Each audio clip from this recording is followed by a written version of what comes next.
Hey everybody, this is Perch, and Marvel has announced that the next, I think, it's a little bit hard to tell if we're getting a Captain Marvel 2 movie or if we're getting something new called The Marvels. And The Marvels is, they basically debuted as a little bit of a, surprise in kind of their teaser reel, urging people to go back to the theaters. There's no more COVID. No, they go back to the theaters, please, because we want to put some movies there. I like how, one thing about Disney, in fact, there's another thing talking about Disney. One thing about Disney is they love to pull the emotional heartstrings. So they do this little teaser, this little trailer featuring like a bunch of kind of sad, emotional moments from the Marvel movies that remind you of what it was like to get back in the theater and watch those Marvel movies. So they do all that kind of stuff. It's fine. It's moving, but it's at one point, and I think this is true of all things Disney, not just Marvel, just all things, is once you kind of see the magic, once you know how the trick is done, once you see kind of how they put these things together, it hardens your heart in such a way that you can watch any Pixar movie or anything like that. No matter what kind of emotional tricks are at play, it's not going to matter. It doesn't matter. You can brush it right off. And so now Marvel, using the same approach, it's like I see. Oh look, Spider-Man's hugging Tony Stark, and then he dies, and now it's sad. And it wasn't in the movie. I mean, these are good moments, but all pieced together for an ad. It's like, yeah. But the Marvels is taking what was at one point Captain Marvel 2's spot. So either we're still getting a Captain Marvel 2, or this is the Marvels that's going to combine a couple different Marvels. And those Marvels being, from the logo, we can see Captain Marvel, we can see Miss Marvel, Kamala Khan, and Monica Rambeau, the real Captain Marvel. No, every time I say that, somebody's like, "What about Captain Marvel?" Well, it's Captain Marvel. Marvel. No, everybody has their own Captain Marvel. What about Genisvel? Says some guy over there. Monica Rambeau, Photon. Is that? We'll go with Photon. She was, of course, part of WandaVision.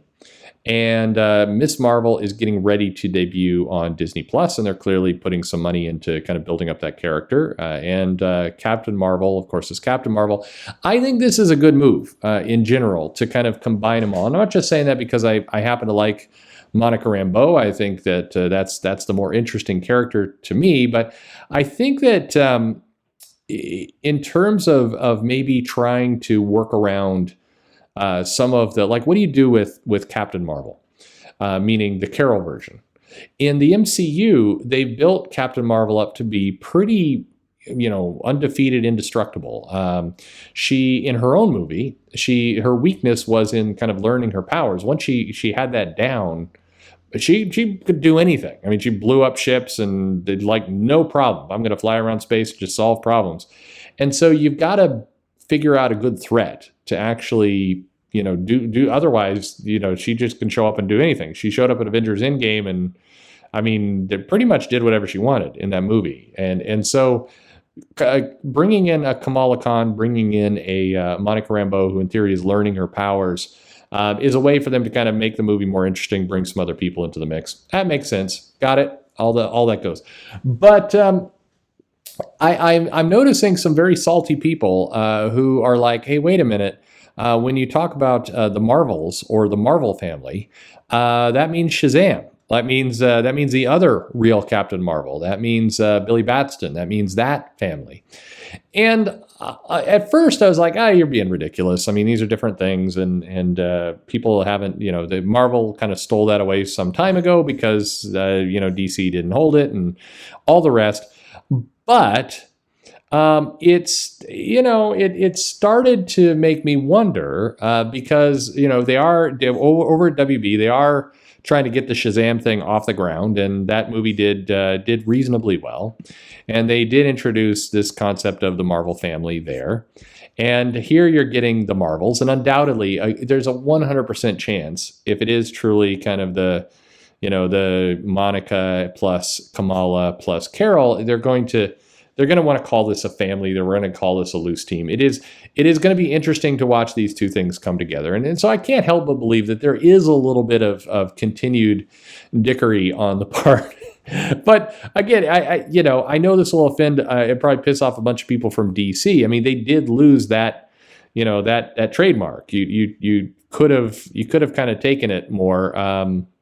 Marvel got it years ago, and you could say fairly unfairly, they got it, and so they're running with it. But the Marvels, I think this is a good move. Now, I'm guessing a lot of people are here like, I'm never going to watch that. It's garbage, and everything else, and all the rest. But I think in terms of, if you have these characters, getting them together in one film, trying to do something with it, I think that probably makes a lot of sense. So, hey, why not? Put them all together, and we'll make these films all work. The more interesting thing to me is there's some other films. You got Black Panther: Wakanda Forever, which is going to have to be, unfortunately, with the passing of Chadwick Boseman, going to have to be about expanding Wakanda and everything else that's going on there. A lot of people have pointed to Shuri as the likely, recipient of everything. But based on the casting and just the character and everything else, it's going to be hard to have an entire movie around her. I think the more likely thing we're going to see is kind of a broader Wakanda. The question will be, are they going to address Boseman dying? Is there going to be some strange kind of CGI sequence at the beginning where he faces some kind of epic battle and dies, or do they just kind of move on with adventures of other people in Wakanda? That's a question. Do they do it, or do they punt on it? So they've got that to worry on, and then they continue to tease Fantastic Four. What's notable is that, at least in this last trailer, the Fantastic Four are being shown just with the logo. So they're not necessarily putting a movie date or anything else like that, which leads me to believe that the buildup of this family appearing is going to happen kind of sporadically through a bunch of these movies, and that's how we're going to get our first kind of look at it. That's I don't believe that it's all going to come and just come together in one film. I think that's going to be a lot of the Phase 4 sequencing is how this all works all together.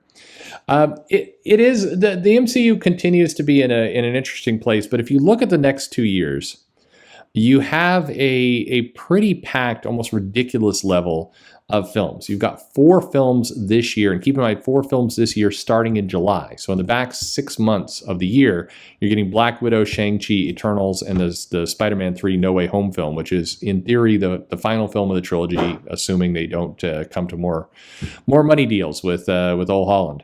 And then next year we get Doctor Strange 2, Thor, Wakanda Forever, and the Marvels, which is that's a ridiculous amount. It's basically 8 movies over the course of a year and a half, not including what is going to be happening on Disney Plus, which includes Loki and Miss Marvel and Moon Knight and She-Hulk and Hawkeye and Ironheart and a handful of other kind of silliness, The Secret Invasion, Armor Wars, Groot, What If. I don't know where Blade is at. Is that a movie at this point, or does anybody even know? So it's a very crowded schedule of what they're doing, and the question mark for me is going to be, is this sustainable? I know a lot of people come to the channel and they're like, well, it's going to collapse at any moment, and I'm curious to see how it shakes out. I just don't think we know. Is the pandemic and basically the pause, because we'll have almost 2 years between the last Marvel movie that came out and then when Black Widow comes out. Is an absence makes a heart grow fonder kind of thing, or is it we're over this kind of thing? Now, the Disney Plus series, both of them have been received pretty well. WandaVision and Falcon Winter Soldier got a lot of buzz. In many cases, as much as The Mandalorian, and in some cases more than the second season. It did very well. No, they don't have their Baby Yoda, but it did do quite well. And so, in theory, this should mean that life is pretty good. But it's a lot of films that they're shoving at you in a really short period of time.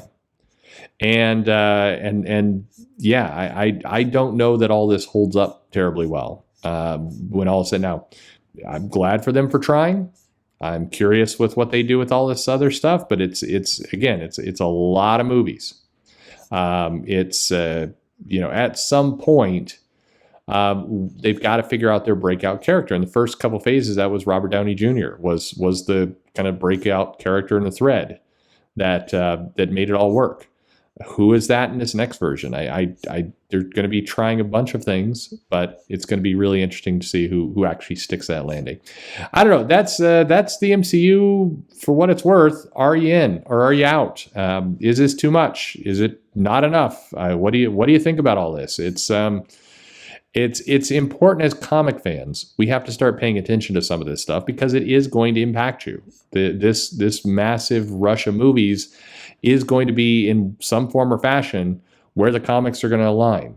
Kevin Feige has not exerted too much control over the comics line, but it is coming. It's absolutely coming at some point. So, what comes? I think we're going to continue to see. There's a lot of rumors that are going on about all this, most of which are kind of nonsense. Certainly a lot of comments about who. It's just, yeah, it's a lot of comments are being taken out of context. I think, but when you're shoving this many movies down the pipe, it opens up the possibility for more and more things to go wrong. So that's maybe too pessimistic way to look at it. What do you think? Let me know in the comments below. Like and subscribe. Thanks for listening.